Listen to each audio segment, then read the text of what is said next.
Hello दोस्तों, मेरा नाम है अजय और इस वीडियो में हम बात करने वाले हैं एनाबॉलिक एंड्रोजेनिक स्टेरॉइड्स का यूज़ करने से वीमेंस में क्या क्या प्रॉब्लम हो सकती हैं। दोस्तों, सबसे पहली प्रॉब्लम है बर्थ डिफेक्ट्स। प्रेगनेंसी के दौरान अगर कोई फीमेल एनाबॉलिक एंड्रोजेनिक स्टेरॉइड लेती है तो गर्भस्थ शिशु में एबनॉर्मेलिटीज़ डेवलप हो सकती हैं। विशेष रूप से अगर फीमेल भ्रूण है तो उसका पुरुषीकरण या मेल जैसे फीचर डेवलप होने लगते हैं, जिसमें क्लिटोरिस का असामान्य रूप से बढ़ना, जिसे क्लिटोरल हाइपरट्रोफी कहते हैं।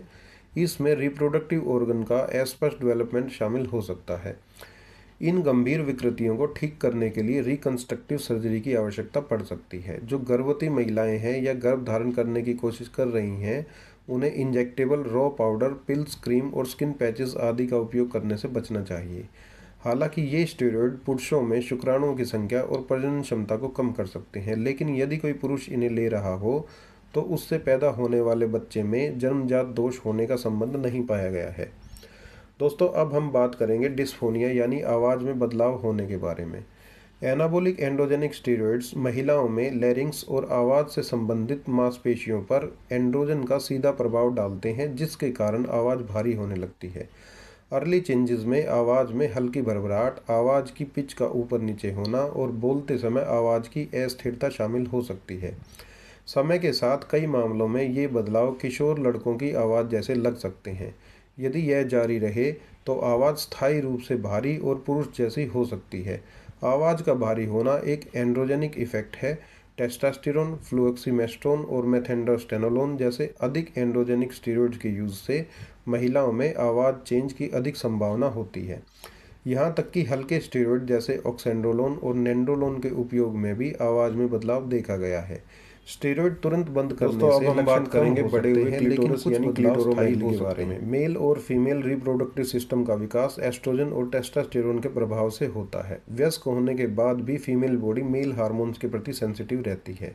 महिलाओं में एंड्रोजन का लेवल बढ़ने से क्लिटोरस का आकार बढ़ सकता है, जिसे क्लिटोरल हाइपरट्रोफी कहते हैं। यदि एंड्रोजन को समय पर नियंत्रित नहीं किया गया तो यह फीमेल के जेनिटेलिया को मेल जैसा बना सकता है, जिसे क्लिटोरोमेगली कहते हैं। इस पोजीशन में क्लिटोरस छोटे लिंग जैसा दिखने लग सकता है और सेक्सुअल एक्टिविटी के समय इसका आकार बढ़ सकता है।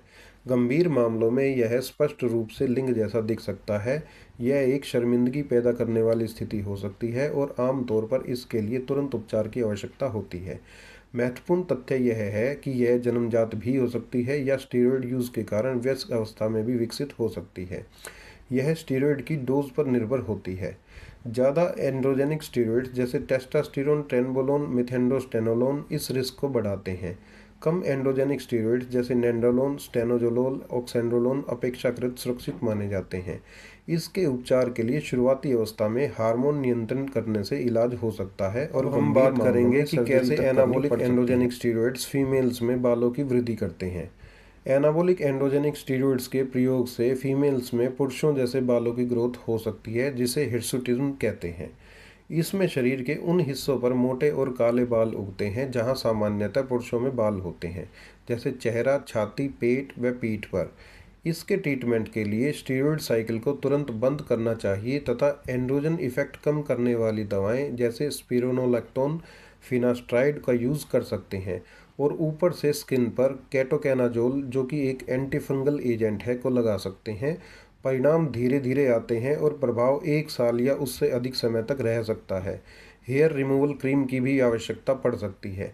फीमेल्स में बाल बढ़ने की गंभीरता इस बात पर निर्भर करती है कि दवा की एंड्रोजेनिक पोटेंसी कितनी है, कितनी मात्रा में ली गई है, कितने समय तक यूज़ की गई है और उस फीमेल के यूज़ किए गए हार्मोन्स के प्रति दोस्तों एनाबॉलिक एंड्रोजेनिक स्टेरॉइड्स महिलाओं के मासिक चक्र को भी प्रभावित कर सकते हैं, जिससे मासिक धर्म या तो कम हो जाते हैं या बंद हो जाते हैं।